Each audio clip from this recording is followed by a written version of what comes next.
नाम पे है, ये जमीन आपके नाम पे है, अपना शरीर कन्हैया के नाम कर दो रजिस्ट्री। कन्हैया मैं तेरा और तू अपने आप को उसके चरणों में समर्पित कर दो। मैं तेरा तू मेरा, कान्हा तू राजी मैं राजी। मैं तेरा तू मेरा, कान्हा तू राजी मैं राजी। तेरे नाम पे लिख दी मैंने इस जीवन की बाजी। हो तेरे नाम पे लिख दी मैंने इस जीवन की बाजी। अब लाज तुम्हारे हाथ है बचाए रखना। लाज तुम्हारे हाथ है बचाए रखना।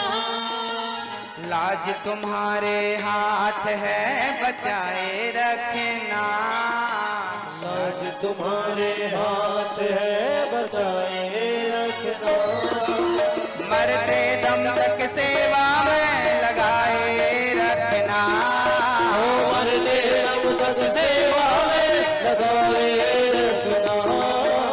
इतनी कृपा सांवरे बनाए रखना।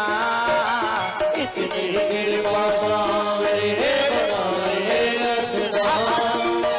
हे कन्हैया, अब तो कन्हैया से रिश्ता ऐसा हो गया है कि दिन हो या रात वही वही नजर आता है। तेरा मेरा सांवरे ऐसा नाता है। तेरा मेरा सांवरे ऐसा नाता है। किस किस का है? हाथ उठा के कहो। कन्हैया से मेरा रिश्ता है, एक जन्म का नहीं। तेरा मेरा सांवरे ऐसा नाता है। तेरा मेरा सांवरे ऐसा नाता है। तेरा मेरा सांवरे ऐसा नाता है। तेरा मेरा सांवरे ऐसा नाता है। दिन हो चाहे रात हो तेरा सपना आता है। दिन हो चाहे रात हो तेरा सपना आता है।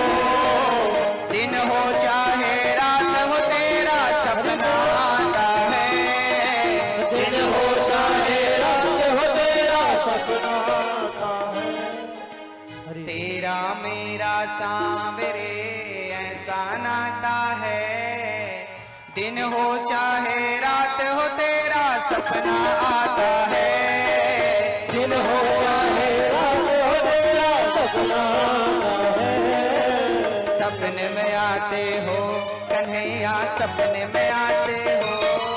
ओ सपने में आते हो कन्हैया, सपने में आते हो। सपने में आकर दिल को कान्हा लेकर जाते हो। सपने में आकर कन्हैया लेकर जाते हो। हरे राम राम राम हरे हरे। हरे हरे कृष्णा कृष्ण कृष्ण हरे हरे। हरे राम राम राम हरे हरे। हरे कृष्णा कृष्ण कृष्ण हरे हरे। मेरे घर के आगे श्याम तेरा, मेरे घर के आगे श्याम तेरा एक मंदिर बन जाए। मेरे घर के आगे श्याम तेरा एक मंदिर बन जाए। जब खिड़की खोलूं तो तेरा दर्शन हो जाए। जब खिड़की खोलो तो तेरा दर्शन हो जाए। मेरे घर के आगे श्याम तेरा, मेरे घर के आगे श्याम तेरा एक मंदिर बन जाए। जब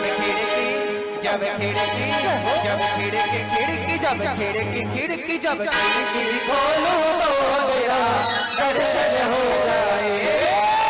खिड़की खोलो तो तेरा दर्शन हो जाए। इतनी कृपा सांवरे बनाए रखना।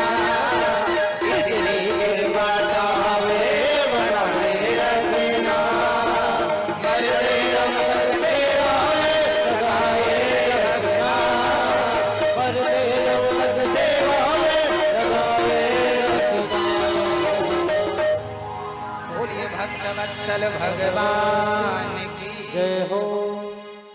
इतनी कृपा सावरे बनाए रखना, मरते दम तक सेवा में लगाए रखना, इतनी कृपा। हे गोविंद कृपा बस इतनी रहे कि बस तेरा चिंतन करता रहूं, तुझे याद करता रहूं। दो भक्तों, अजामिल का उद्धार हुआ है। एक बार तो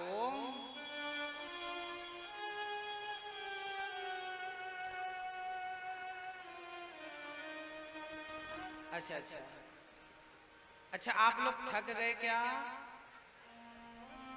हा?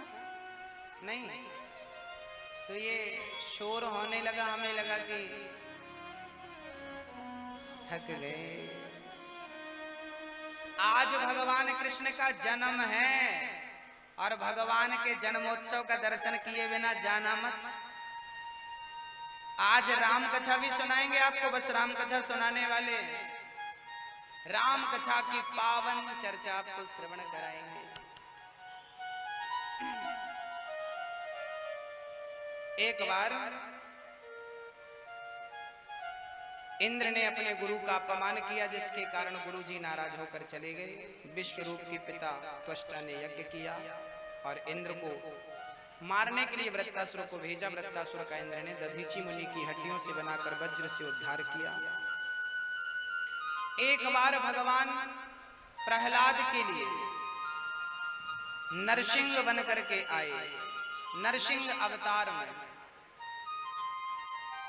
मैं आपको राम जन्म और कृष्ण जन्म का पावन चरित्र सुनाऊंगा। उसके लिए आपको सावधानी का परिचय देना होगा। आप बिल्कुल सावधान रहें, मन लगा के सुने।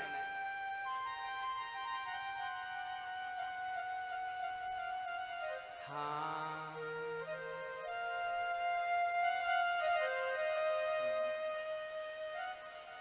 मनोज, अब एक बार भगवान ने प्रहलाद को बचाने नरसिंह बनकर आए।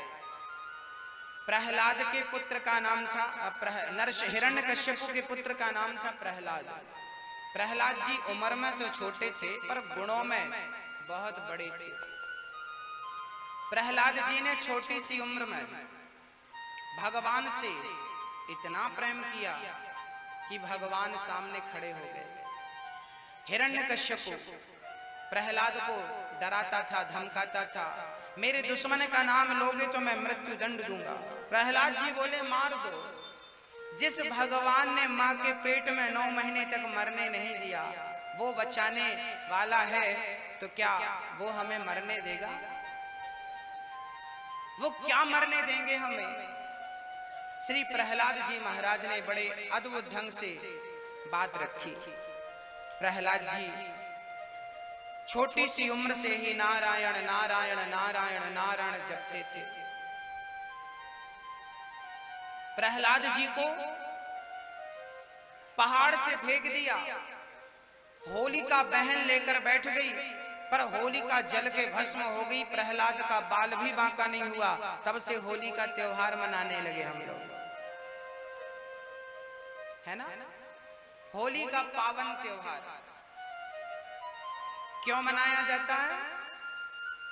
प्रहलाद बचे और होलिका जल गई।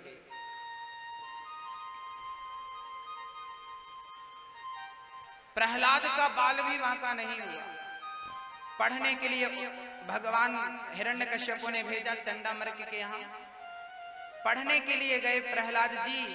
एक दिन पढ़कर आए तो पिता ने बोला, बेटा ये बताओ तुमने इतने दिनों में सबसे बढ़िया कौन सी बात सीखी है, हमें बताओ।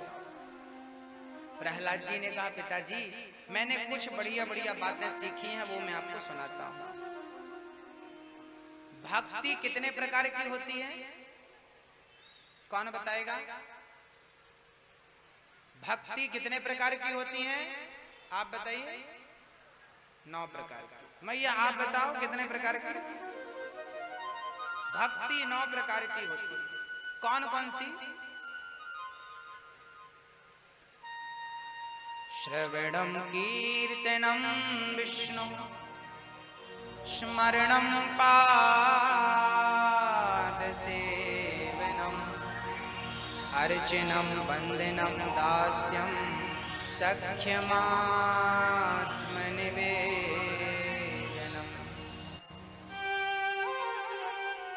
भक्ति 9 प्रकार की होती है। प्रथम भगति संतन कर संगा, दूसर रति मम कथा प्रसंगा, गुरुपद पंकज सेवा, तीसरी भगति अमान, चौथी भगति गुण गण, करहि कपट तजिगान, मंत्र जाप मम दृढ़ विश्वासा, पंचम भजन सुवेद प्रकाशा, षठदम शील विरत बहु कर्मा, निरत निरंतर सज्जन धर्मा, सातव सम मोहि मय जग देखा, मोते संत अधिक कर लेखा, आठव जथा लाभ संतोषा, सपने हूँ नहीं देखहि पर दोषा। भक्ति 9 प्रकार की। पहली भक्ति क्या है?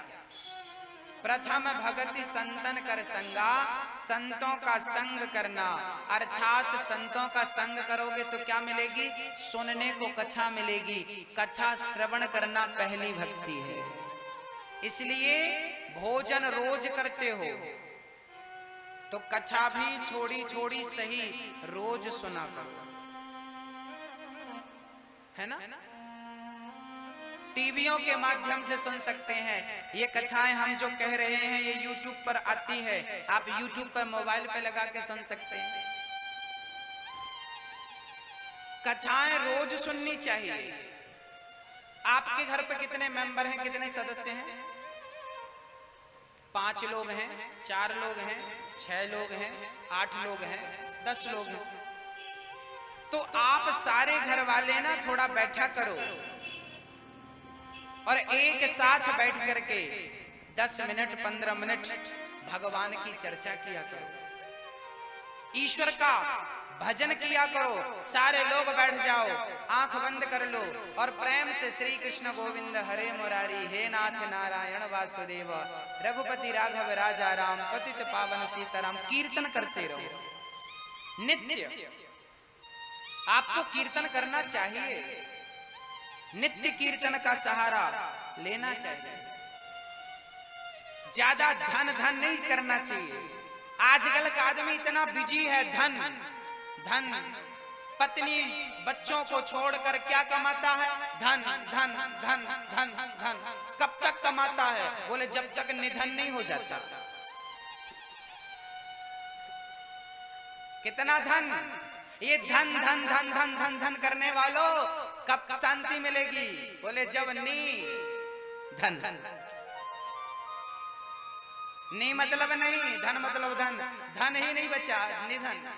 ये जो तुम्हारा धन था इसको पहचाना नहीं, इस धन का सदुपयोग किया नहीं। पायो जी मैंने राम रतन धन पायो, राम नाम ही सबसे बड़ा धन है। ये कागज के टुकड़ों में समय मत बर्बाद करो। जिंदा रहोगे तो धन धन धन धन करोगे और मर जाओगे तो आपका बेटा कागज पर लिखवाएगा, बड़े दुख के साथ सूचित किया जाता है कि हमारे पूजनीय पिताजी का निधन हो गया। क्या हो गया? निधन। क्या हो गया? ये धन है। इसलिए ये धन छोड़ो, कागज के टुकड़ों के पीछे मत डोलो। थोड़ा सा समय निकालो, आधा घंटा 15 मिनट का, और ईश्वर को याद करो जिसने इतना बड़ा धन तुम्हें दिया। शरीर रूपी धन, समय रूपी धन दिया है उस मालिक ने। उस धन का सदुपयोग कर लो। कागज के टुकड़ों में क्यों बुद्धि गवा रहे हो? आखिरी में रिजल्ट क्या आएगा? बोले निधन हो गया। ये आपका नहीं होगा, हमारा नहीं होगा, हाँ सबका होगा। तो वो धन आए निधन वाला, उसके पहले राम नाम का धन कमा लो। है ना।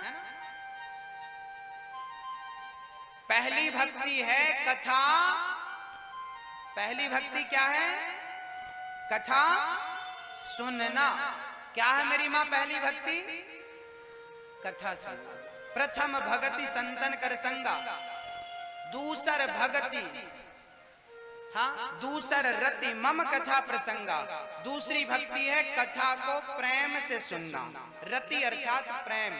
यदि प्रेम नहीं है तो बेकार है सब कुछ। याद रखना, भगवान को वस्तु की जरूरत नहीं है, केवल भक्त का प्रेम चाहता है, वो राम ही केवल प्रेम प्यारा। प्रेम जरूरी है, तो कथा सुनो पर प्रेम के साथ।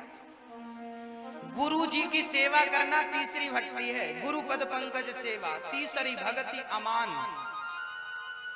गुरु जनों की सेवा करना, माँ बाप की सेवा करना, वृद्ध जनों की सेवा करना। आप कभी अपने माँ बाप के पांव दबाते हैं कि नहीं? भाई साहब बताओ।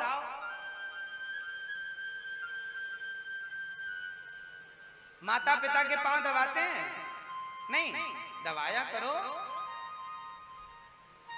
माँ के पांव कहते हैं गंगा का जल जितना शुद्ध होता है, माँ के चरणों को धुलने के बाद जो माँ के चरणों का चरणामृत होता है ना, वो गंगा से ज्यादा शुद्ध होता है। हाँ, वो गंगा से ज्यादा शुद्ध होता है, गंगा जल से। माँ श्रवण कुमार ने किसकी सेवा की? माता पिता की। भगवान राम भी माता पिता की आज्ञा मानकर वनवास गए कि नहीं? क्या माँ बाप की आज्ञा का उल्लंघन राम ने किया? भगवान को भी आना है संसार में, तो माँ बाप की आज्ञा का पालन करना पड़ेगा, तब तुम भगवान बनोगे, नहीं तुम्हें कौन भगवान कहेगा। याद रखना मेरी माँ, याद रखना मेरे दोस्तों, मेरे भाइयों, यदि माँ बाप की आज्ञा का उल्लंघन करते हो तो समाज में कभी परम पद नहीं प्राप्त कर पाओगे। संसार और ईश्वर की नजर दोनों से गिर जाओगे। आपका बाप गाली दे तो देने दो, माँ गाली दे देने दो, उसका जो काम है वो कर रहे हैं करने दो। आप अपनी तरफ से गलत मत करो। और याद रखना कि यदि आपके साथ किसी ने गलत किया है तो उसका परिणाम वो भोगेगा। आप क्यों टेंशन ले रहे हैं? गलत किसी के साथ सेवा करिए। सेवा, सेवा ही भक्ति है। भज सेवायाम धातु से भक्ति बनती है। गुरुजनों की सेवा, माँ बाप की। आप अपने माँ बाप की सेवा नहीं करते, इसलिए तो हमें वृंदावन में वृद्धाश्रम बनाना पड़ रहा है। आप लोगों ने किया होता तो वो माँ घर से निकल कर क्यों जाती और वृद्धाश्रम का मुंह क्यों देखती? आप लोगों ने सेवा नहीं की, इसलिए बहुत सारी माएं हमारे देश की परेशान है, रो रही हैं, दुखी हैं, बिलखती हैं। हाँ, वो वृद्धाश्रम में मैं अपने माँ की सेवा करता हूँ। अच्छा एक बात बताओ, आपके परिवार में कितने लोग हैं? 4 लोग हैं, 6 लोग हैं, 10 लोग हैं, ज्यादा से ज्यादा 10 लोगों का परिवार होता है आजकल। आपके परिवार में 10 लोग हैं, माना कि कम से कम 4, ज्यादा से ज्यादा 10। आप उन 10 लोगों के लिए, उन 4 लोगों के लिए जीवन भर कमाते हैं कि नहीं? जीवन भर कमाते हैं। आप पूरा जीवन भर कमाते हैं केवल 10 लोगों के लिए, केवल 4 लोगों के लिए। और मेरी माँ वहां वृद्धाश्रम में मेरी ना जाने कितनी सारी माताएं हैं, उन सारी माताओं के लिए ये दास अनिरुद्ध अकेला गोविंद को लेकर, ठाकुर जी को लेकर चल रहा है। आप 4 लोगों के लिए इतना कमाते हो, तो मेरी तो कितनी सारी माताएं हैं जिनको खाने की, रहने की, जीवन भर व्यवस्थाएं करनी है। क्या मेरे इस काम में आप मेरा साथ नहीं देंगे? क्या उन वृद्ध माताओं के लिए आप मेरा सहयोग नहीं करेंगे? क्या आपको नहीं लगता कि इन वृद्ध माताओं के लिए हमें भी कदम बढ़ाना चाहिए?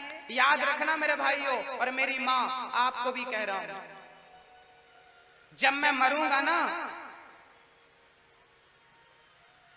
तो कई लोगों के मरने पे आप लोग कहते हैं उनके नाम का जरा 2 मिनट मौन रख लो आत्म शांति के लिए, है ना? आत्म शांति के लिए याद रखना, जीवन में कुछ ऐसा करके जाना कि तुम्हारे लिए कोई आत्म शांति के लिए दुआ ना करे, तुम्हारे लिए कोई दुआ ना करे। तुम खुद ऐसा कर्म करके जाना कि तुम खुद भगवान के धाम को पहुंच जाओ, मोक्ष प्राप्त कर जाओ, ये मानव का जन्म सफल बना जाओ। तुम्हारे नाम से कोई तुम्हारी आत्म शांति के लिए कदम ना उठाए। क्या आप क्या करोगे मेरी आत्म शांति के लिए? आंख मूंद के खड़े हो जाओगे? इससे हो जाएगी आत्म शांति ना। आत्म शांति के लिए जब मैं जिंदा हूं तो मुझे करना चाहिए किसी बूढ़ी मां की सेवा, किसी के आंसू पोंछना, किसी रोते को हंसाना, यही मेरा धर्म है, यही मुझे जीवन में करना चाहिए। और याद रखना, यहाँ मैं जो करके जाऊंगा अच्छा या बुरा, यहाँ से जाने के बाद वही पाऊंगा जो मैंने यहाँ किया। इसलिए आपका दिया एक एक रुपए किसी वृद्ध माँ के रोटी बन करके, वस्त्र बन करके उस तक पहुंचेगा और आपके सहयोग से किसी माँ का पेट भरेगा। भक्तों, अन्नदान सबसे बड़ा दान है। कहते हैं अन्नदान से बड़ा कोई दान नहीं होता। इसलिए सेवा भगवान की सबसे बड़ी भक्ति है, सेवा। जो इंसान में भगवान को नहीं देख पाया वो पत्थर में भगवान को क्या देख पाएगा? जो इंसान की सेवा नहीं कर पाया वो भगवान की सेवा क्या करेगा? इसलिए पहले इंसान बन जाओ और किसी इंसान के काम आओ, किसी रोते को हंसाओ, किसी की सेवा में लग जाओ। यदि ईश्वर ने आप लोगों को सामर्थ्यता दी है तो मैं आपसे ज्यादा कहां मांग रहा हूं? आपकी क्या सामर्थ्यता है आपको पता होगी। आपकी सामर्थ्यता के अनुसार क्या वृद्ध माओं के लिए वृंदावन में अपना सहयोग नहीं पहुंचा सकते? यदि आप 21,000 रुपए देते हैं तो मैं वो 21,000 बैंक में जमा कर दूंगा और उसी के ब्याज से एक बूढ़ी माँ को दोनों टाइम का भरपेट भोजन मिलता रहेगा। आपके सहयोग से किसी एक माँ को दोनों टाइम का भोजन जीवन भर मेरे और आपके ना रहने पर भी मिलता रहेगा।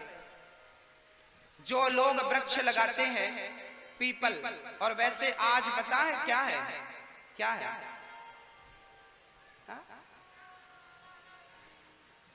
अमावस्या। कौन सी अमावस्या?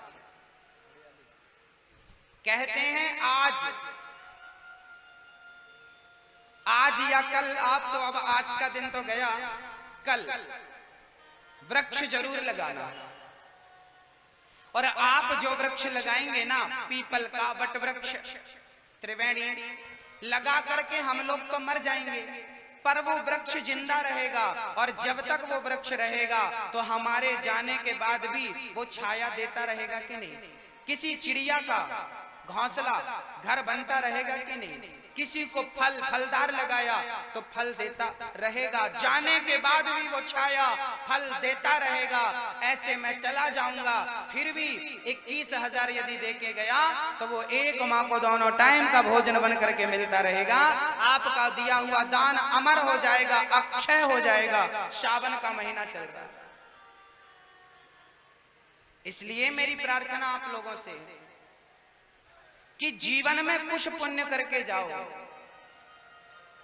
आप जितना कर सकते हैं माँ के लिए, आपकी माँ है, आपका काम है आपको सेवा करनी। इस कार्य से कुछ भक्तों ने जुड़ करके अपना नाम पहुंचाया है। यदि आपको लगता है कि आपको भी हमारे मेंबर बनना चाहिए, इस काम में जुड़ना चाहिए, तो आप आए, आपका नाम लिखवा सकते हैं। आपकी योग्यता के, क्षमता के अनुसार अपना योगदान दे सकते हैं वृद्ध माओं के लिए। बोलिए वृंदावन बिहारी लाल की, श्रीमद् भागवत महापुराण की, श्री व्यास नारायण जी भगवान की। जैसा कि महाराज जी ने सभी को विदित कराया, श्री धाम वृंदावन में महाराज जी के सानिध्य में वृद्ध माताओं के लिए एक आश्रम निर्माण का संकल्प महाराज जी का है।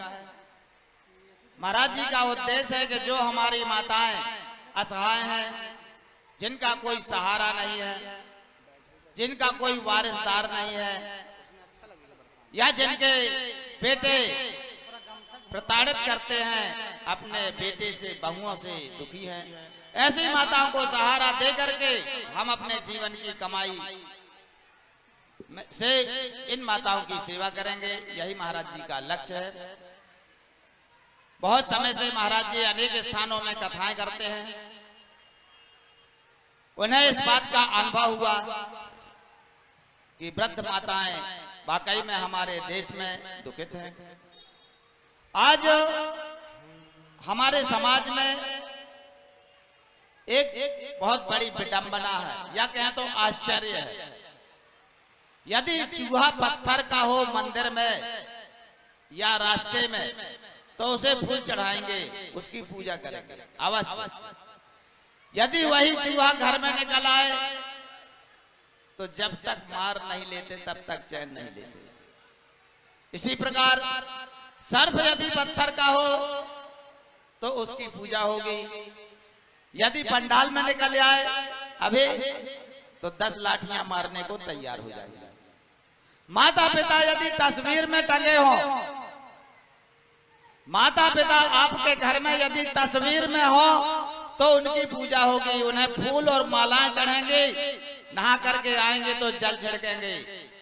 मगर वही यदि जीवित हो तो अनादर होगा। यह जीवन की विडंबना है। जीवन से मनुष्य को एलर्जी होती जा रही है, ऐसा समाज में महसूस हो रहा है। यदि हमारे समाज में जिस प्रकार एक मुर्दे इंसान को कंधा देना पुण्य का कार्य समझते हैं, उसी प्रकार यदि किसी बेसहारा को सहारा देना पुण्य का कार्य समझने लगे तो हमारे समाज में हमारा जीवन ही बदल जाएगा। दोस्तों, यही सब अनुभव महाराज जी को अनेक जगहों भ्रमण करने में प्राप्त हुआ। इस अनुभव से महाराज जी ने संकल्प लिया कि हम वृद्ध माताओं की सेवा के लिए संकल्पित हैं और आश्रम का निर्माण करके इन माताओं की सेवा करेंगे। वह सेवा आप सभी के सहयोग से, हम आपका सहयोग यदि प्राप्त होता रहा तो जल्दी से जल्दी वह आश्रम निर्माण होकर के वृद्ध माताओं को सेवा प्रदान करने लगेगा। इसी आशा के साथ सभी से मैं अपेक्षा रखता हूं। कुछ भक्तों ने इस महान कार्य में अपना महान योगदान प्रदान किया है, आइए उनका नाम जानते हैं। श्री गीता जी साहू गंगवेर परिवार भिलाई से हैं। आपकी ओर से 5001 रुपए की राशि समर्पित की गई है। जोरदार तालियों से आपका सम्मान किया जाता है। श्री गीता साहू अरुण प्रसाद साहू जयपुर छत्तीसगढ़ से हैं। आपने 11,000 रुपए की राशि समर्पित की है। जोरदार तालियों से आपका सम्मान किया जा रहा है।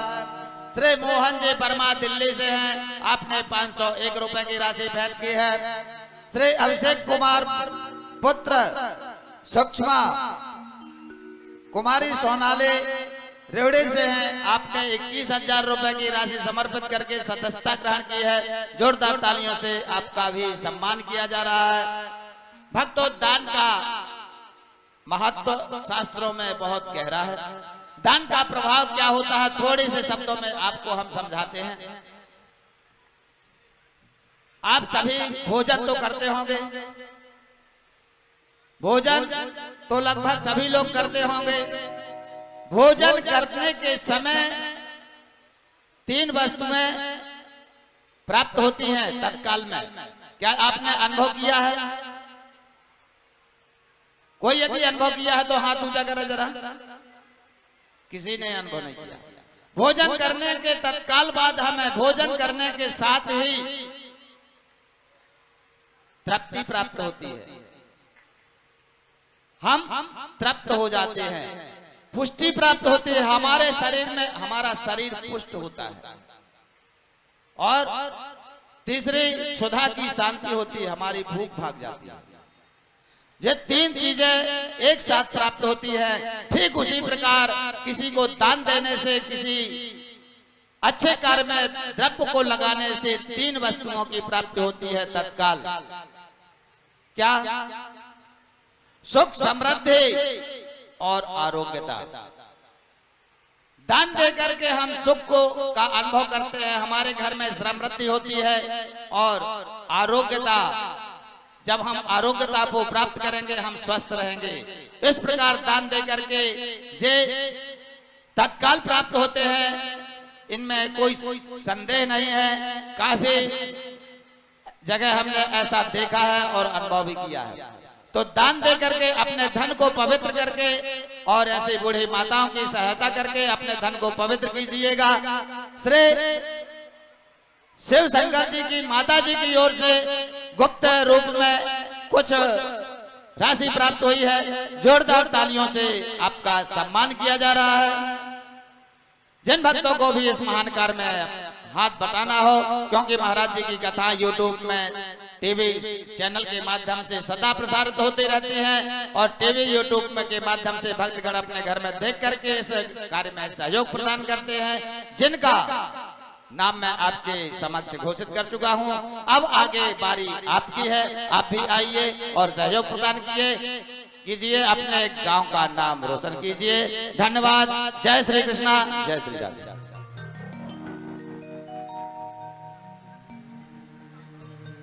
बोलिए भागवत भगवान की जय। भक्तों,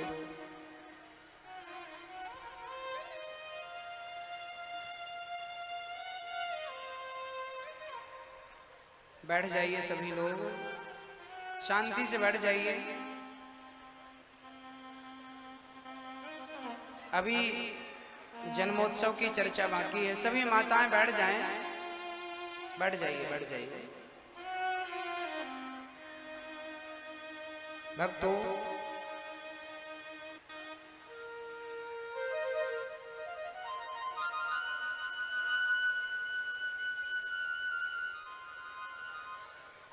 भगवान ने, प्रहलाद जी ने अपने पिता को कहा, गुरुजनों की सेवा करना तीसरी भक्ति, कथा श्रवण कराना चौथी भक्ति है, भगवान का नाम श्रद्धा से विश्वास से जपना पांचवी भक्ति है, सरलता छठवीं भक्ति है, सब में ईश्वर का दर्शन करना सातवीं भक्ति है, संतोष रखना आठवीं और समर्पण कर देना नौवीं भक्ति है। प्रहलाद जी के पिता ने कहा, चल बोल तेरा भगवान कहाँ है? कैसे खंबे पर है? हाँ, खंबे पर प्रहार किया, हिरण्यकश्यप ने खंबा टूट गया और नरसिंह भगवान प्रकट हो गए। बोलिए नरसिंह भगवान की जय। नरसिंह भगवान प्रकट हो गए, खंबा टूट गया। हिरण्यकश्यप को उठाया, गोद पर लिटा लिया। हिरण्यकश्यप बोला, प्रभु मैं मरूंगा नहीं, मैंने वरदान मांगा है, ना दिन के मरूंगा ना रात को मरूंगा। भगवान बोले, ना ये दिन है ना रात है, संध्या की बेला है, अब तो मरेगा। बोले ब्रह्मा के बनाए किसी व्यक्ति से नहीं मरूं। भगवान बोले, ब्रह्मा ने मुझे नहीं बनाया, मैंने ब्रह्मा को बनाया, अब तो मरेगा। हर प्रश्न का उत्तर देते रहे और नरसिंह भगवान ने हिरण्यकश्यप की छाती को विदीर्ण कर दिया। हिरण्यकश्यप का उद्धार हो गया। प्रहलाद को भगवान ने गोद पर बिठाया, अपनी जिह्वा से चाटना प्रारंभ कर दिया, बड़ा दुलार प्यार किया। प्रहलाद जी से कहा, बेटा कुछ मांग लो। प्रहलाद जी ने कहा, प्रभु कभी कुछ मांगने की इच्छा ही ना हो, बस यही इच्छा है, कोई कामना नहीं। याद रखना भक्तों, ईश्वर उन पर बहुत कृपा करते हैं जो निष्काम होते हैं, निष्कपट होते, कोई कामना नहीं, निष्काम। प्रहलाद के पुत्र विरोचन, विरोचन के पुत्र राजा बलि। राजा बलि ने 99 यज्ञ पूरे किए, जिनके यहाँ वामन भगवान आए और 3 पग भूमि का संकल्प लिया। पहले पग में दुनिया, दूसरे पग में ब्रह्मलोक, तीसरा पग राजा बलि के मस्तक पर रख लिया। राजा बलि से भगवान ने कहा, राजन मैं तुझे छलने आया, तूने मुझे ही छल लिया। भगवान ने राजा बलि को पाताल का राजा बना दिया और आगामी मनवंतर में उसी राजा बलि को भगवान इंद्र बनाएंगे। अभी पुरंदर नाम का राजा इंद्र है। हाँ मैया, बैठ जाओ मेरी माँ, बैठ जाओ, घर ही जाना है कोई, हाँ कहीं और थोड़ी जाना है, गांव के बाहर। बैठ जाओ शांति से।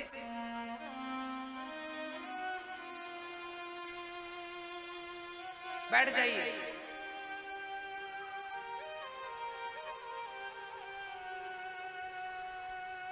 सभी लोग बैठ जाओ। अभी कथा राम जन्म बाकी है, कृष्ण जन्म बाकी है, सुन लो। श्री सुखदेव भगवान कहते हैं राजा बलि पर कृपा हुई। एक बार भगवान ने 3 अवतार धारण किए, धनवंतरी, मोहिनी और कच्छप, समुद्र मंथन के टाइम। एक बार भगवान ने हाथी को बचाने के लिए हरि का अवतार धारण किया।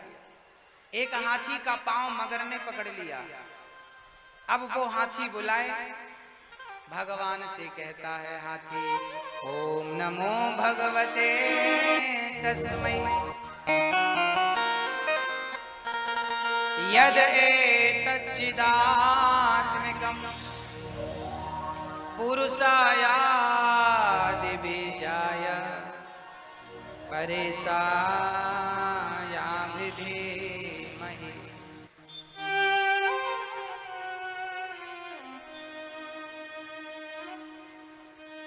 प्रहलाद श्री हाथी चरणों में गिर पड़ा, हे प्रभु मेरी रक्षा करो। हाथी का पांव मगर ने पकड़ रखा। हाथी ने पत्नियों को बुलाया, देवियों रक्षा करो मेरी। पुत्रों को बुलाया, पुत्रों ने पत्नियों ने साथ छोड़ दिया। जब तक पैसा है आपके पास तब तक ही परिवार और दुनिया आपके पास है। जेब खाली हो जाएगा ना तो अपने भी आपको देखने को तैयार नहीं होंगे। हाँ, आपको लगता है ये मेरा है, ये मेरा है, पैसा कमाना बंद कर दो तो वही जो तुम्हारे थे गालियां देने लगेंगे। हाँ, चाहे वो तुम्हारी माँ हो, चाहे वो तुम्हारी पत्नी हो। पत्नी घर पे बैठे रहो, कमाओ धमाओ ना, तो पत्नी भी कहती है निठल्ला घर पे ही बैठा रहता, करता धरता कुछ नहीं। हाँ, माँ भी उस बेटे से ज्यादा प्यार करती है जो बेटा कमाता है। कमाऊ पूत चाहिए, जो बच्चा कमाता नहीं है माँ भी उससे प्यार नहीं करती। ये कड़वी सच्चाई है, सही है क्या? एक माँ के 2 बच्चे हैं, जो कमा कमा के माँ बाप को देता है ना वो बड़ा प्यारा बच्चा है। जो नहीं कमाता निठल्ला घर पे ही बैठा रहता, फोकट की खाता है। क्या बताऊं, यही सच्चाई है। ये सारी दुनिया स्वार्थ के लिए तुम्हारे पीछे है, केवल स्वार्थ के लिए।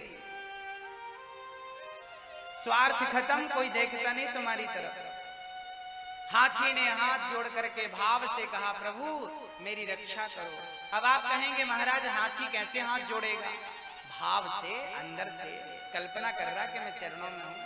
भगवान ने आकर हाथी को बचाया, मगर का सिर काटा, हाथी की रक्षा की। ये हाथी और मगर पिछले जन्म में राजा थे, श्रापवश आज भगवान ने इनका उद्धार किया।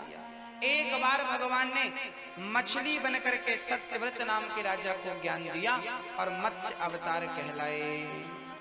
अब राम जी की पावन चर्चा मैं आपको सुनाता हूं। भगवान की पावन अद्भुत कथा कैसी? भगवान कभी कृष्ण बनकर आते हैं, कभी राम। अब मैं आपको राम कथा सुनाता हूं बढ़िया से। हाँ, परीक्षित ने कहा प्रभु मुझे कृष्ण कथा सुनाओ। सुखदेव जी बोले कृष्ण कथा सुनने के पहले राम कथा सुननी ही पड़ेगी, सुन लीजिए। भगवान नारायण के पुत्र हुए ब्रह्मा, ब्रह्मा के मरीचि, मरीचि के कश्यप, इनकी पत्नी अदिति से विवस्वान, इन्हीं के वंश में नभग, नभग के नाभाग, नाभाग के पुत्र अम्बरीश, अम्बरीश ने एकादशी का व्रत किया और अम्बरीशो महाभागा सप्तद्वीपवती मही। अम्बरीश ने एकादशी का व्रत। आप लोग एकादशी का व्रत करते हो कि नहीं? कौन कौन करता है भाई एकादशी? आप करते हैं? आप लोग नहीं करते एकादशी? गृहस्थों को एकादशी तो करनी ही चाहिए। एकादशी हमारे सनातन धर्म का सबसे श्रेष्ठ व्रत माना गया है। आप कोई व्रत ना करिए, यदि आपने पूरी जिंदगी में एक बार एकादशी का व्रत किया हो और एकादशी का व्रत ना किया हो, एकादशी के दिन आपको संयोग से खाने को ना मिला हो और उस दिन एक बार धोखे से नारायण का नाम निकल गया हो, तो भगवान आपको मोक्ष का अधिकारी बना देंगे। ये महिमा है उस व्रत की। एकादशी सबको रहना चाहिए, पति पत्नी बच्चों को, पूरा घर एकादशी करो। और एकादशी के दिन तो चावल खाना ही नहीं चाहिए। चावल में एकादशी चावल को स्वीकार नहीं करती, पर द्वादशी के दिन चावल खा के ही व्रत पूरा करना चाहिए। एकादशी को चावल नहीं खाना चाहिए, पर द्वादशी को चावल खाओगे तो ही एकादशी पूरी मानी जाएगी, है ना? ऐसा विधान है। तो एकादशी करना चाहिए। एकादशी के दिन क्या करना चाहिए? सुबह जल्दी उठ जाना चाहिए, स्नान करना चाहिए, सूर्य भगवान को लोटा भर जल चढ़ाना चाहिए। आप लोग जल चढ़ाते हो कि नहीं सूर्य भगवान को? कौन कौन चढ़ाता है नित्य रोज रोज जल? भैया आप नहीं चढ़ाते? नहीं, क्यों? तो आप सूर्य भगवान से प्रकाश लेते ही नहीं होंगे। नहीं लेते। अच्छा, हम आपसे 10,000 रुपया ले लें और जब आप हमारे घर आओ तो हम आपको गिलास भर पानी को ना पूछें, एक गिलास पानी, आपको अच्छा लगेगा? नहीं ना? ऐसे सूर्य भगवान हम सबको, आपकी फसल भी तब पकती है किसान भाइयों जब सूर्य भगवान का प्रकाश आपके खेत पे जाता है। सूर्य भगवान ना प्रकाश दें तो क्या किसी किसान की फसल पक सकती है? ना भैया, वो सूर्य भगवान तुम्हारी परवरिश करते हैं, तुम्हारी सेवा करते हैं। तो लोटा भर जल चढ़ाने में क्या घट रहा है? उनका धन्यवाद दो कि प्रभु आपका बहुत बहुत धन्यवाद, आपने प्रकाश दिया है हमें। बिजली जलाते हो ना, बिल देना पड़ता है, और सूर्य भगवान का प्रकाश 12 घंटे लेते हो, कुछ गिलास में पानी नहीं पिलाते। गलत चाहिए। उनका धन्यवाद तो देना चाहिए ना। आपसे मैंने पैसे लिए हैं, आपसे काम करवाया है, आपने हमारा कोई काम किया है, तो हम आपके ऋणी हो गए कि नहीं? कृतज्ञता होनी चाहिए कि नहीं? कि कृतज्ञता होनी चाहिए। कृतज्ञता व्यक्त करो अपनी। आप सूर्य भगवान से ले रहे हो हाथ जोड़ के, हे सूर्य भगवान आप बताओ, बिहार के भक्तों आपको बताने की मुझे जरूरत नहीं है, आप लोग साल में एक दिन किसकी पूजा करते हो? छठ पर्व में किसकी पूजा होती है? छठ पर्व में पूरा भारत सूर्य की ही पूजा करता है। याद रखना, ये हमारी पुरानी संस्कृति है, पुरानी परंपरा है। तुम साल में एक दिन याद क्यों करते हो? एक दिन विशेष रूप से याद करो, बाकी दिन तो याद करते रहो श्री सूर्य भगवान को, जिनकी कृपा से पल रहे हो, बढ़ रहे हो, खा रहे हो, पी रहे हो, उसका धन्यवाद तो होना चाहिए। एक लोटा जल चढ़ाने क्या घट रहा है? चढ़ाओ, ये तुम्हारा फर्ज है, ये तुम्हारा कर्तव्य है। आलसी मत बनो। सूर्य भगवान राम भी सूर्य पूजा करते थे, आपको पता है? पंचदेव पूजाओं में सूर्य पूजा सबसे श्रेष्ठ पूजा है। और सूर्य भगवान, सूर्य नारायण, भगवान नारायण ही सूर्य है, सूर्य ही नारायण है। और ये प्रत्यक्ष भगवान, कोई आपसे कहे कि तेरा भगवान कहाँ है, कह दो ये भगवान है, मेरा भगवान ऐसा, तू आंख नहीं मिला सकता, मिलाएगा फूट जाएगी।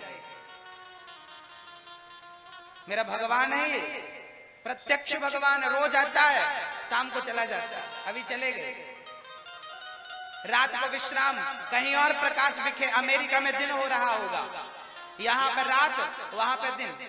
ये सूर्य भगवान सोचते नहीं है, आपकी हमारी सेवा में ही लगे। अच्छा विचार करो, सूर्य भगवान हड़ताल पर चले जाएं, सूर्य भगवान ने हड़ताल कर ली, आना ही नहीं, क्या कर लोगे आप लोग? सोचो कि सूर्य भगवान ना आए तो क्या होगा भारत का? क्या होगा? अस्त व्यस्त हो जाएगा। एक दिन नहीं आए ना तो प्रलय हो जाएगी। वो सूर्य भगवान जो तुम्हें रोज प्रकाश देने के लिए आते हैं, रोज तुम्हें जगाने के लिए आते हैं, उनका तुम धन्यवाद भी नहीं करते। कैसे आदमी हो भाई? धन्यवाद करो।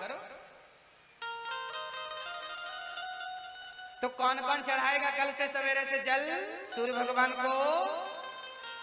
मैया, भैया, मेरी बहन, मेरे भाई, बच्चों, सारे चढ़ाना, सब चढ़ाना। सुबह जल्दी उठना, जल चढ़ाना। एकादशी को जल्दी उठ करके जल चढ़ाना चाहिए और सवेरे से नारायण नारायण नारायण नारायण श्रीमन नारायण नारायण का कीर्तन करते रहना चाहिए। काम करते समय कीर्तन करते रहना चाहिए। पूरा दिन ज्यादा से ज्यादा भजन में लगे, पूजा में लगे, धर्म में लगे, दीन दुखियों की सेवा में लगे। ये व्रत होता है, ये नहीं कि तुम रबड़ी खा के सो जाओ, साबूदाना की खिचड़ी खा के सो जाओ।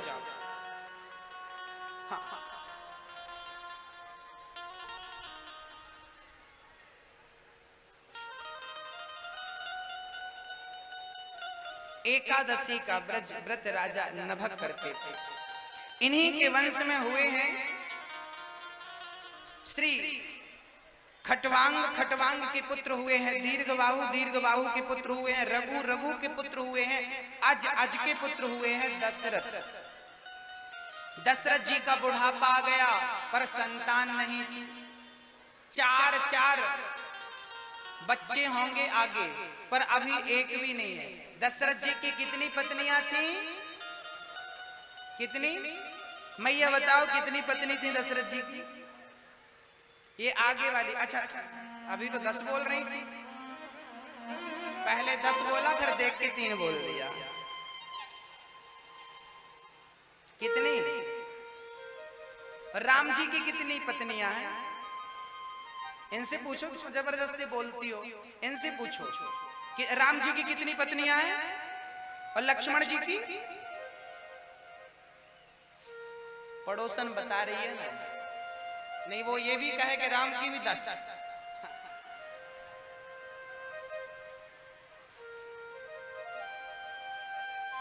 दशरथ जी की 3 पत्नियां थी। कौशल्या, कौशल्या, दूसरी, दूसरी का नाम क्या नाम था? कैकई। तीसरी का, पहली का नाम कौशल्या, दूसरी का नाम सुमित्रा, तीसरी का नाम कैकई। दशरथ जी का बुढ़ापा आ गया। गुरुजी से कहा गुरुजी बेटा नहीं है, क्या करूं? गुरुजी ने कहा अभी यज्ञ करता हूं। यज्ञ किया, यज्ञ भगवान ने खीर खिलाई, तीनों रानियां गर्भवती हो गई और समय आ गया, चैत्र का महीना आ गया, शुक्ल पक्ष आ गया और नवमी तिथि आ गई। अच्छा, राम का जन्म नवमी को क्यों हुआ? 10वीं को क्यों नहीं हुआ? अष्टमी को क्यों नहीं हुआ? क्योंकि राम जी मर्यादा पुरुषोत्तम है, मर्यादित हैं। ऐसी अंकों में भी संख्या सबसे बड़ी संख्या कौन सी है? 9। और 9 का पहाड़ा पढ़ेंगे ना तो पूरा पढ़ लेंगे। 9 से ना कम होगा ना ज्यादा होगा। 9 एकम 9, 9 दूनी 18, 8 और 1 9, 9 दूनी 18, 9 तिया 27, 7 और 2, पूरा पहाड़ा पढ़ना। 9 ही आएगा, जोड़ के देख लेना, ना कम होता है। ऐसे राम की मर्यादा स्थिर है, इसलिए नवमी को चुना, क्योंकि अंकों में सबसे बड़ा अंक 9 है और मर्यादाओं में सबसे बड़ी मर्यादा राम की है, इसलिए नवमी को चुना। दिन के 12 बजे, दिन के 12 बजे, और कन्हैया जी का जन्म रात के 12 बजे। अच्छा, रात का 12 कब बजता है? ट्रेन की घड़ी पे आपने कभी गौर किया? रात का 12 कब बजता है? जब रात का 12 बजता है तो ट्रेन की घड़ी में क्या इशारा होता है? हा? क्या? नहीं, 24 नहीं लिखा होता साहब, 00। ट्रेनों की मैं घड़ी की बात करूं तो हमारे भारतीय ट्रेन में रात के 12 जब बजते हैं तो क्या सिग्नल होता है? 00। जब 00 होता है तब कृष्ण का प्राकट्य होता है, तब भगवान आते हैं। ऐसे ही ये सिद्धांत दे रहे हैं कि जब तक आप, अच्छा मैं कल्याणपुर आ रहा था, अभी हम आए थे तो रास्ते में लिखा था कल्याणपुर 4 किलोमीटर फिर लिखा था कल्याणपुर 2 किलोमीटर, फिर लिखा था कल्याणपुर पत्थर पे किनारे सड़क पे 1 किलोमीटर। जहां पर 1 लिखा था, क्या वहां पर कल्याणपुर था? आगे आए तो लिखा था कल्याणपुर 0। तो जहां 0 था, जहां कुछ नहीं था, वहीं तो सब कुछ था। ऐसे ही जब तक आप शून्य नहीं होंगे तब तक परमात्मा तक पहुंच नहीं पाएंगे। आपको 0 होना पड़ेगा। 0 मतलब खाली, 0 मतलब खाली। अहंकार, क्रोध, काम, लोभ, मत्सरता, ये जो भरा पड़ा है इसको खाली करिए और 0 हो जाइए। और जब 0 हो जाएंगे तो ईश्वर के मिलने में मंजिल कहाँ है? जहां 0 है। किसी भी शहर में चले जाइए आप, उस शहर में जाने के पहले आपको 10 किलोमीटर, फिर 6 किलोमीटर, जहां 0 होगा वही आपका शहर होगा। मंजिल कहाँ है? जहां शून्य है। आपको शून्य बनना पड़ेगा। भगवान प्रकट होकर यही कह रहे हैं कि तुम क्या बनो? 0 बनो। अहंकार मिटा दो, क्रोध मिटा दो, लोभ मिटा, सब मिट जाएगा तो खाली हो जाएगा हृदय। और जब हृदय खाली हो जाएगा तो भगवान आकर के बैठ जाएंगे आपके मन मंदिर में। बस तुम खाली करते नहीं, वो आके बैठता नहीं। तो राम जी दिन के 12 बजे प्रकट हो रहे हैं। भय प्रगट कृपाला दीन दयाला कौशल्या हितकारी हर्षित महतारी मुनि मनहारी अद्भुत रूप निहारी। भय प्रगट कृपाला दीन दयाला। कौन प्रकट हो गया? दीन दयाल प्रकट हो गए। कौशल्या के गर्भ से भगवान प्रकट हो गए। शंख चक्र गदा पद्म लेकर प्रकट चतुर्भुज रूप में। कौशल्या जी बोली आप कौन? राम जी बोले मैं आपका बेटा। कौशल्या जी बोली इतना बड़ो बेटा मुझको होना चाहिए, मैं इतनी लंबी बहू कहाँ ढूंढती फिरूंगी एक दिन की। छोटे से बनो। राम जी छोटे बन गए, छोटे बन गए राम जी। अब छोटे बन गए राम जी। कौशल्या जी बोली 4 हाथ वालों राम ना चाहिए मुझको। भूत कहेगा आदमी 2 हाथ वाला चाहिए। तो राम जी ने 2 हाथ प्रकट कर लिए। मैया अब ठीक हूँ। कौशल्या जी बोली नहीं नहीं, बच्चा पैदा होए तो रोता है, तुम रो। भगवान बोले दुनिया बड़ी गजब की है, पैदा होती रुलाती है। अच्छा बच्चा ना रोए तो घर वाले रोने लग जाते हैं। हाँ सुनि बचन सुजाना रोदन ठाना होए बालक सुर भूपा। यह चरित जो गावहि हरि पद पावहि तेन परहि भव कोपा। विप्रधेनु सुर संतहित लीन मनुज अवतार। निजेक्षा निर्मित तन श्री माया गुण गोपार। बोलिए सियावर रामचंद्र की। राम जी का प्राकट्य हुआ तभी कैकेयी ने भी सुंदर बच्चे को जन्म दिया। सुमित्रा ने 2 बच्चों को जन्म दिया। अब तो दशरथ जी नाचने लगे बुढ़ापे में। अरे जन्मे है 4 भैया अवधपुर बाजे बधैया। जन्मे है 4 भैया अवधपुर बाजे बधैया। बाज बधैया, बाज बधैया, बाज बधैया, बाज बधैया। जन्मे है 4 भैया अवधपुर बाजे बधैया। जन्मे है 4 भैया अवधपुर बाजे बधैया।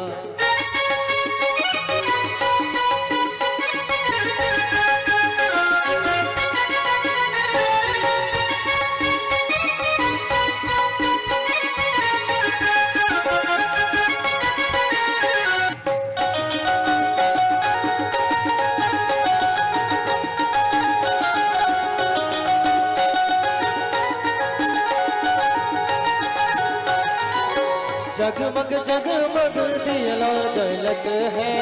जगमग जगमग दियला जलत है। जगमग जगमग दियला जलत है। जगमग जगमग दियला जलत। अरे झुलमिल होत अटरिया अवधपुर बाजे बधैया।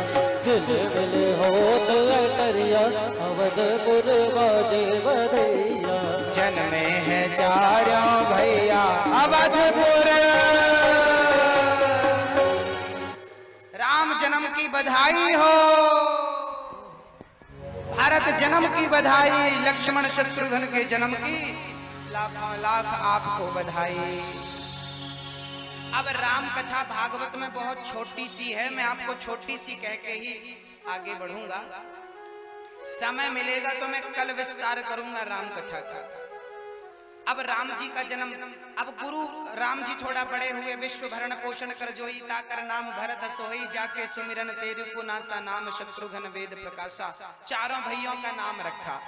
बस विश्वामित्र जी आए, राम जी थोड़ा बड़े हुए तो राम लक्ष्मण को लेकर विश्वामित्र जी चल पड़े।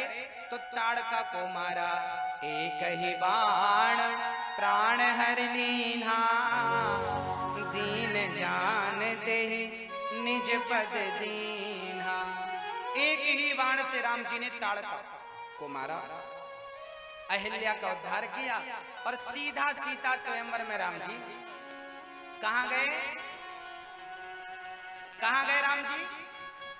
जनकपुर। जनकपुर कितने दूर है यहां से? यहां से पास में है क्या? 200 किलोमीटर, 100 किलोमीटर। बढ़िया, आप लोग ये समझो आप लोग जनकपुर वासी हो। 100 किलोमीटर कोई ज्यादा थोड़ी है। तो आप भी मतलब राम आपके जीजा लगे, राम आपके क्या लगे। और मैं मानता हूं कि पूरा बिहार, पूरे बिहार के जीजा हैं राम जी।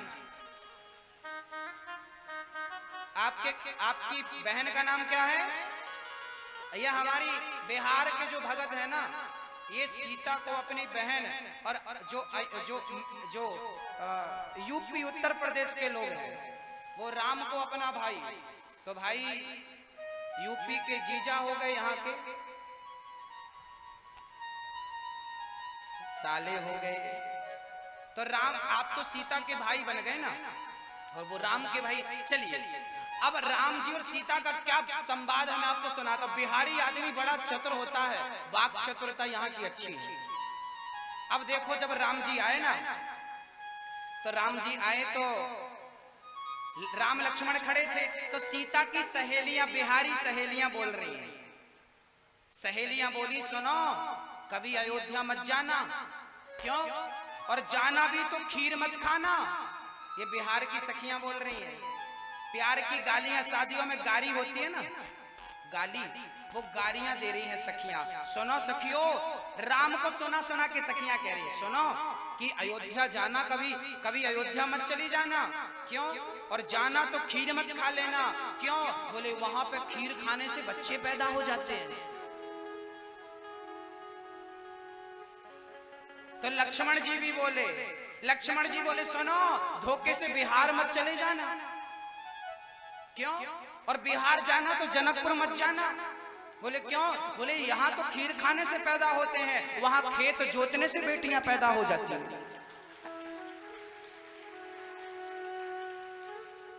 ये प्यार की गाली चल रही है। लक्ष्मण जी यहाँ के लोगों को सुना रहे हैं, यहाँ के लोग वहां के लोगों को सुना रहे हैं। अब जनक जी ने संकल्प ले लिया कि जो धनुष पर डोरी चढ़ाएगा वही मेरी बिटिया का पति बनेगा। भूप सहस 10 एक ही बारा, लगे 58 टरहि न टारा। 10,000 राजाओं ने एक साथ धनुष उठाया। एक साथ नहीं, एक ही बारा, मतलब एक बार, मतलब सोमवार, एक ही दिन में 10,000 राजाओं ने ट्राई किया। अच्छा, वार कितने होते हैं? सोमवार, मंगलवार, कितने वार होते हैं? 7। इन 7 वारों में सबसे बढ़िया वार कौन सा है? कौन सा वार है? कौन सा? रविवार। इन 7 वारों से श्रेष्ठ एक वार है परिवार। और जिसका परिवार अच्छा है उसका सोमवार भी अच्छा, मंगलवार भी अच्छा, बुधवार भी अच्छा, गुरुवार भी अच्छा, 300 दिन अच्छे, 12 महीने अच्छे। और जिसका परिवार ही अच्छा नहीं तो क्या सोमवार, क्या मंगलवार, क्या बुधवार, क्या गुरुवार, क्या शुक्रवार। तो 7 वार अच्छा बनाना हो तो अपना परिवार अच्छा बना लो। क्या अच्छा होना चाहिए? क्या अच्छा होना चाहिए मेरी माँ? परिवार। अब जनक जी कहने लगे कोई छत्री नहीं है। अब लक्ष्मण जी को गुस्सा आया, मैं बैठा हूं क्यों नहीं है? लक्ष्मण जी जाने लगे, धनुष उठाऊंगा मैं। अब गुरु जी को लगा राम राम राम राम राम राम, यदि लक्ष्मण ने धनुष उठा दिया तो बड़ा भाई तो कुंवारा बैठा रहेगा, फिर जबरदस्ती सन्यासी बनना पड़ेगा। तो तुरंत लक्ष्मण जी को रोका, तुम रुको भैया, ये राम जी का काम है, बैठो। लक्ष्मण जी को बिठाया और गुरु जी ने राम जी को भेजा, जाओ। अब राम जी आए और राम जी जब पहुंचे ना तो धनुष पर डोरी चढ़ाई, तो धनुष पर डोरी चढ़ाई तो धनुष भंग हो गया, टूट गया। और जय जयकार होने लगी। सीता माता माला लेकर के आई, और जब माला लेकर आई तो सीता जी ना कद में छोटी थी और राम जी थोड़ा कद में लंबे थे, बड़े थे। अब सीता जी इशारे से कह रही है सरकार थोड़ा सिर झुकाओ तो हम माला पहनाएं। उस जमाने में लंबी वाली चप्पल नहीं चलती थी ना, कि थोड़ा लंबी हो जाए सीता मैया, है ना। अब सीता जी बोली जरा सिर झुकाओ तो हम माला पहनाएं। तो राम जी बोले नहीं नहीं नहीं, सिर तो झुक नहीं सकता, हमारा छत्री है, छत्री लोग सिर नहीं झुकाते। सिर झुकाना मतलब पराजय स्वीकार कर लेना ना। लक्ष्मण जी गए, घंटों भर खड़े रहे राम सीता, कुछ नहीं हुआ। तो लक्ष्मण जी गए और राम जी के चरणों में गिर पड़े। राम जी बधाई हो, आप दुल्हा बन गए, विवाह हो रहा है आपका। और लक्ष्मण जी को उठाने के लिए राम जी झुके, सीता मैया ने जल्दी से माला पहनाया। बोलिए सियावर रामचंद्र की। राम जी दुल्हा बने, सीता जी दुल्हन बनी। जय। आज हमारे भैया जी आए हुए हैं, मुखिया जी आए हैं काशी रामपुर से। अभी जो कथा हुई थी, भैया जी मुखिया जी आज आए हैं कथा सुनने काशी रामपुर से, मुजफ्फरपुर के आगे। एक बार जोरदार तालियां। आपने अभी 2-3 महीने पहले कथा आपने करवाई थी।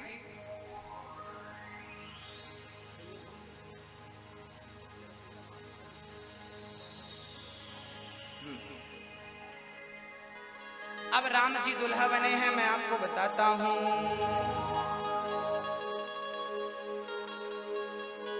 ये प्रीति कुमारी, इनकी बच्ची यहाँ कहीं गुम हो गई है भाई, देखना किसी को मिले तो।